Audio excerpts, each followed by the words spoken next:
A morte brutal de Yi Menglong deixou a indústria do entretenimento em estado de choque. O ator, conhecido por sua sensibilidade artística e sua presença carismática diante das câmeras, tornou-se repentinamente o centro de uma investigação que se aprofundava a cada dia, revelando camadas sombrias que poucos acreditavam existir. O país inteiro mal havia começado a assimilar a tragédia quando um novo elemento, mais perturbador ainda, surgiu dos bastidores: o envolvimento direto de um alto funcionário público cuja influência se estendia muito além das fronteiras institucionais. Poucos nomes na esfera política tinham a capacidade de amedrontar tanto quanto o dele, alguém sempre protegido por privilégios, redes de poder e uma reputação construída em silêncio absoluto. A revelação de que esse homem estava ligado à morte de Menglong não apenas abalou o público, mas desencadeou uma verdadeira corrida para descobrir o que realmente havia acontecido nos meses que antecederam o fim do ator. Desde o início, a atmosfera ao redor da investigação já parecia pesada demais. Repórteres se aglomeravam diante do Supremo Tribunal, onde rumores circulavam sobre um depoimento inesperado, possivelmente decisivo. Guardas reforçavam o perímetro como se estivessem prestes a testemunhar um evento histórico. O ar parecia denso, quase palpável, como se cada pessoa presente carregasse a sensação de que algo irrecuperável estava prestes a ser revelado. A chegada do oficial ao tribunal, escoltado por agentes, despertou murmúrios inquietos de jornalistas que se empurravam para registrar cada detalhe de sua expressão fria. Ninguém sabia ao certo até onde ia a responsabilidade dele, mas todos tinham a mesma impressão: aquele homem não parecia abalado. Parecia preparado. Para entender o peso daquele momento, era preciso voltar algumas semanas antes da tragédia, quando Menglong começou a apresentar sinais de desconforto que, na época, passaram despercebidos para o público, mas que agora soavam como alarmes ignorados. O ator, sempre sociável e gentil, começou a se afastar silenciosamente de amigos e colegas. Seu gerente relatou que ele tinha crises repentinas de ansiedade. Aparecia exausto em reuniões e evitava falar sobre o motivo de sua angústia. Ele tentava sorrir, tentava fingir normalidade, o gerente disse mais tarde, mas havia algo no olhar dele, como se estivesse sempre esperando o pior. Nos bastidores de um programa de gravação, membros da equipe perceberam que Menglong checava o celular compulsivamente. Ele apagava mensagens quase imediatamente após recebê-las. Em uma ocasião, ele deixou escapar um tremor involuntário quando uma notificação apareceu na tela, mas rapidamente escondeu o aparelho no bolso, evitando qualquer explicação. Fontes próximas revelaram que, nos últimos meses, Menglong havia mudado seu número de telefone 3 vezes, e mesmo assim continuava recebendo ligações de números ocultos. A situação se tornou tão inquietante que ele começou a desativar o aparelho durante as gravações, algo totalmente fora de seu comportamento habitual. Uma fonte exclusiva, que pediu anonimato por medo de retaliação, relatou que Menglong confidenciou em voz baixa: "Tem alguém me seguindo?".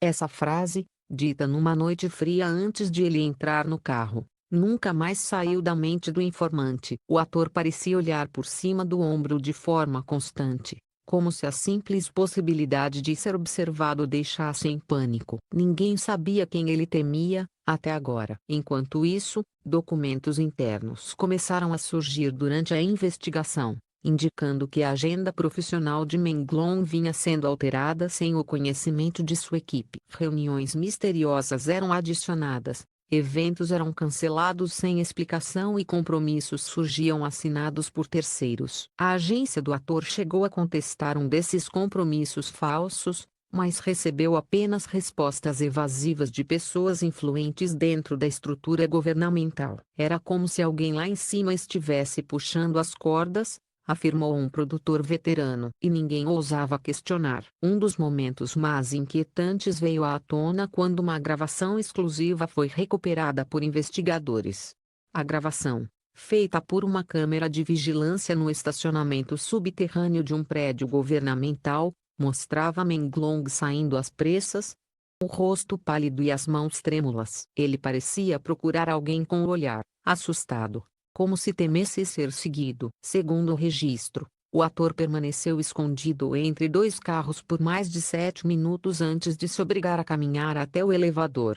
No dia seguinte, o arquivo original desapareceu do sistema, mas uma cópia havia sido salva por um técnico que, desconfiado, resolveu guardá-la. Esse vídeo, agora parte essencial do inquérito, está sendo analisado quadro a quadro. Conforme a investigação avançou, mais testemunhas se apresentaram, todas com histórias fragmentadas, mas assustadoramente consistentes. O maquiador revelou que Minglong chegara para uma sessão com marcas de estresse extremo no rosto, e quando ele perguntou se estava tudo bem, o ator apenas respondeu: "Eu só preciso terminar esse projeto. Depois disso, talvez eu consiga respirar." Uma frase simples, mas que logo se transformou em peça-chave para entender a profundidade de seu sofrimento. Pouco depois da morte do ator, a polícia encontrou, em sua caixa de e-mails, uma mensagem nunca enviada, datada de 3 dias antes da tragédia. O rascunho dizia: "Preciso de ajuda. Não consigo mais lidar com isso sozinho." A mensagem não mencionava nomes, não apontava culpados, mas evidenciava que Minglong se sentia cada vez mais encurralado. Especialistas afirmam que esse tipo de mensagem representa um pedido de socorro silencioso, muitas vezes ignorado por medo ou vergonha. Foi no meio dessa sucessão de revelações incompletas que surgiu a peça que mudaria completamente o rumo do caso, um dossiê secreto, apreendido em uma batida policial autorizada pelo Supremo Tribunal. O documento, de 42 páginas, estava guardado em um cofre pertencente ao alto funcionário agora preso. Na capa, em letras grandes, S, plano de contenção, YML. As páginas continham registros de deslocamentos de Minglong, datas de reuniões, análises psicológicas superficiais e anotações sobre o comportamento do ator. Nada indicava violência explícita. Tudo apontava para um esquema de monitoramento sistemático e absolutamente ilegal. Era como se cada passo de Minglong tivesse sido acompanhado, registrado e arquivado.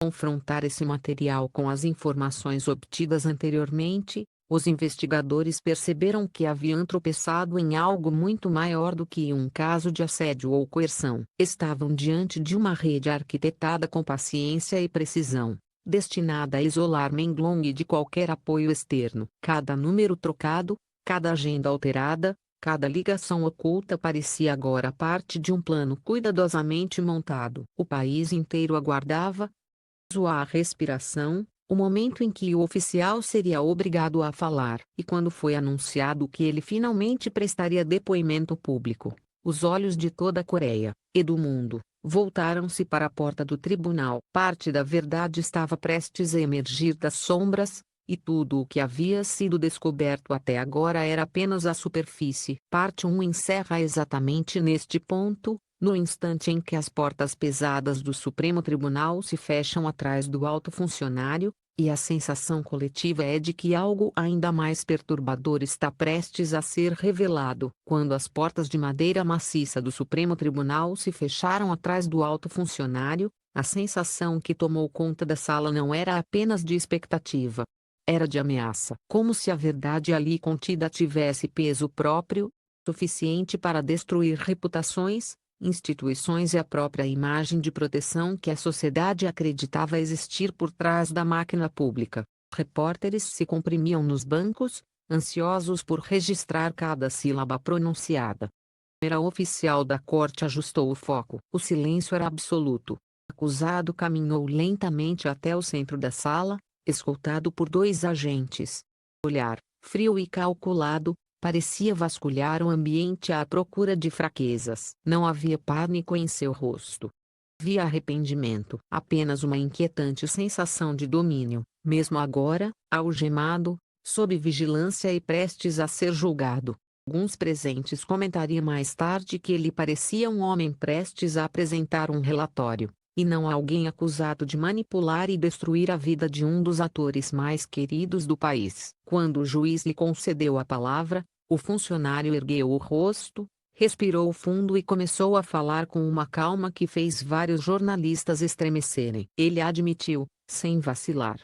Exercia influência direta sobre a agenda, os contatos e os movimentos de Yimenglong. Se que, desde o início, o ator tinha se tornado um ponto estratégico dentro de um projeto institucional que misturava interesses políticos e econômicos não declarados. Afirmou que Menglong precisava ser acompanhado de perto, justificando o que chamou de monitoramento preventivo. O tribunal reagiu imediatamente. Murmúrios atravessaram o ar. O juiz pediu silêncio. Revelação de que o Estado, através de um de seus funcionários mais poderosos, tinha usado mecanismos oficiais para monitorar ilegalmente um artista chocou até os investigadores mais experientes. Mas o depoimento estava longe do fim. O funcionário continuou explicando, com uma precisão técnica perturbadora. Havia criado um circuito de controle, composto por pessoas de confiança, que recebiam ordens diretas dele para vigiar, pressionar e manipular Menglong em situações que poderiam comprometer sua segurança emocional e profissional. Não mencionou violência física. Descreveu um conjunto de táticas psicológicas utilizadas para criar isolamento, dependência e confusão, práticas que especialistas chamam de manipulação coercitiva. Ele descreveu, por exemplo, selecionava pessoalmente as pessoas que poderiam encontrar Menglong em determinados eventos. Revelou que restringia o acesso do ator a certos contatos fundamentais e, quando necessário, criava obstáculos artificiais para impedir que familiares, amigos ou colegas próximos se aproximassem dele. Controle de ambiente. Ele chamou uma expressão que os psicólogos presentes afirmariam mais tarde estar associada a métodos típicos de coerção psicológica avançada. O mais perturbador, porém, quando confirmou a existência do dossiê apreendido no cofre, disse que os registros eram reais, foram elaborados ao longo de meses e que eram parte de um projeto maior de gestão de comportamento. A expressão arrepiou todos os que estavam na sala. Páginas do documento continham observações sobre horários, reações emocionais, padrões de estresse, momentos de vulnerabilidade e até preferências pessoais de Menglong, tudo registrado com um nível de detalhe que fez muitos questionarem se a privacidade do ator havia sido violada muito antes dos eventos finais. O promotor exibiu então uma série de áudios recuperados do celular de Menglong, exibidos com autorização da família. Arquivos incluíam respirações trêmulas, fragmentos de frases interrompidas e o som de passos apressados. Em um dos trechos mais angustiantes, Long sussurrava: "Eu não consigo mais. Ele sabe onde estou." As palavras ecoaram pela sala, deixando jornalistas e observadores com os olhos marejados. As gravações também revelaram uma troca de mensagens apagadas, recuperadas pelos peritos. Em uma delas, o funcionário escrevera: "Você sabe o que está em jogo. Não me obrigue a agir." Outra dizia simplesmente: "Vamos conversar. Você não tem escolha." A manipulação era evidente. Embora sua intenção direta permanecesse aberta à interpretação judicial. De qualquer forma, o conteúdo demonstrava que o ator estava sob pressão constante. A defesa tentou argumentar que o funcionário apenas realizava acompanhamento profissional. Mas essa tese ruiu quando o promotor apresentou imagens de câmeras de segurança recuperadas de um estacionamento privado. As imagens mostravam o veículo do funcionário chegando minutos antes do carro que levava Menglong. Em outro trecho, era possível ver o ator olhando ao redor, como se buscasse desesperadamente uma rota de fuga. O arquejo visível de seu peito, mesmo nas imagens sem som, transmitia uma aflição que dispensava palavras. A partir desse ponto, outros envolvidos começaram a testemunhar. 3 pessoas que trabalhavam no esquema, identificadas apenas como colaborador A, colaborador B e colaborador C, descreveram como eram pressionados a vigiar Menglong. Eles disseram ter recebido ameaças de perder empregos, sofrer acusações falsas ou ver suas carreiras destruídas caso não obedecessem às ordens. Um deles afirmou: ele controlava tudo. Até o medo tinha dono. Outro revelou que, certa vez, tentou avisar Menglong sobre o perigo, mas foi imediatamente transferido de setor e proibido de se aproximar do ator. O depoimento mais incisivo veio de uma pessoa muito próxima à área de segurança interna. Em voz baixa, ela declarou que, em determinado momento, tentou alertar autoridades superiores sobre a conduta suspeita do funcionário, mas o relatório desapareceu antes de ser protocolado. Essa revelação expôs uma possível rede de proteção institucional, levantando suspeitas sobre até que ponto o poder desse homem realmente se estendia. A análise de especialistas presentes ao julgamento tornou a atmosfera ainda mais pesada. Uma psicóloga forense explicou que o padrão encontrado nos documentos e nas gravações era consistente com técnicas de supremacia psicológica, nas quais o alvo é levado a acreditar que não possui saída. Cada movimento é previsto e que qualquer tentativa de resistência resultará em punição. Ela afirmou que Menglong vivia sob uma sensação de vigilância permanente, que o impedia de tomar decisões livremente. Criminologista acrescentou que esse tipo de manipulação é extremamente destrutiva e pode levar a estados avançados de desespero emocional. A revelação final, no entanto, veio quando o promotor apresentou um arquivo de vídeo encontrado em um laptop pessoal pertencente ao ator. Não se tratava de uma confissão, nem de um relato detalhado, mas de um registro gravado no fim de uma noite. Menglong estava visivelmente cansado, sua voz era fraca, quase um sussurro. Olhava diretamente para a câmera e disse: "Se algo acontecer comigo, não foi acidente." A sala inteira ficou paralisada. O juiz pediu alguns instantes para retomar a ordem.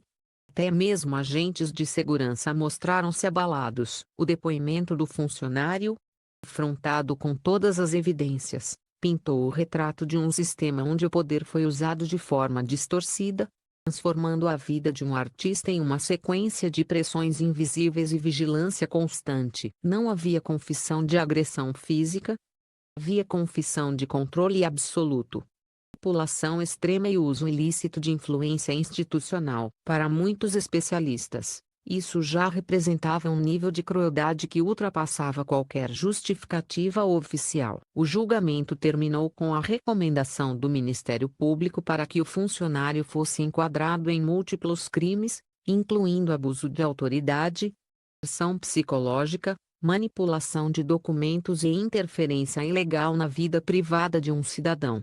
A mãe de Menglong, presente na sessão, deixou o tribunal em lágrimas, mas parou diante dos repórteres para dizer: "Meu filho lutou. Ele sabia que algo estava errado. Agora, finalmente, todos sabem." A repercussão foi imediata. As redes sociais explodiram com pedidos de reforma institucional, medidas protetivas para artistas e investigações paralelas envolvendo outros casos que poderiam ter relação com o esquema. A imprensa internacional descreveu o julgamento como um marco histórico, enquanto analistas advertiam que as revelações ainda poderiam desencadear processos mais amplos dentro da estrutura política do país. No final dessa segunda parte, uma certeza pairava no ar: o depoimento do alto funcionário não apenas esclareceu a dimensão sombria da tragédia de Menglong, mas revelou um sistema de poder que operava nas sombras, silencioso e impiedoso. A verdade emergira, fragmentada, dolorosa, mas impossível de ser ignorada. E a indústria, o público e as instituições teriam agora de enfrentar as consequências.